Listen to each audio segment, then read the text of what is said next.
jour au lendemain, nous avons basculé dans une autre dimension. Je suis Pierre Regnault de la Motte, je suis le préfet des Pyrénées-Orientales. En 2015, au moment des attentats du Bataclan, j'étais en poste à la direction des libertés publiques et des affaires juridiques au ministère de l'Intérieur.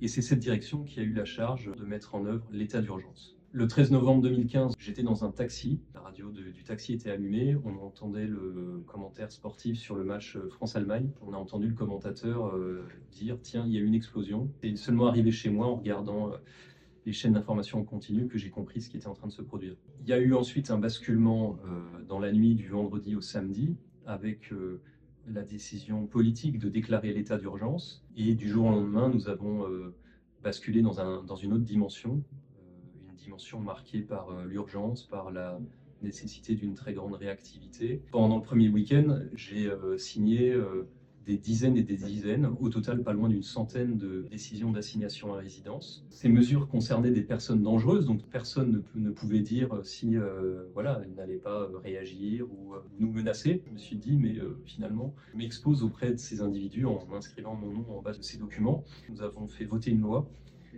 quelques semaines plus tard, qui nous a permis d'anonymiser ces documents et de faire en sorte que nos noms n'apparaissent plus. L'état d'urgence est un régime d'exception, donc il ne peut pas durer indéfiniment. Au fond, ce que cherchaient les terroristes, c'était de saper les fondements de notre modèle, c'est-à-dire saper les fondements de notre démocratie, et que donc dans la réponse que nous apportions, nous ne pouvons pas nous-mêmes finalement apporter la réponse qu'ils attendaient, c'est-à-dire la remise en cause de nos principes. Et c'est le travail qui a été fait en 2017 avec la loi sur la sécurité intérieure et la lutte contre le terrorisme, qui a adapté les outils de l'état d'urgence au droit commun. Et aujourd'hui, on a un pack juridique qui est efficace, qui est utile et qui correspond à l'état de la menace que nous connaissons.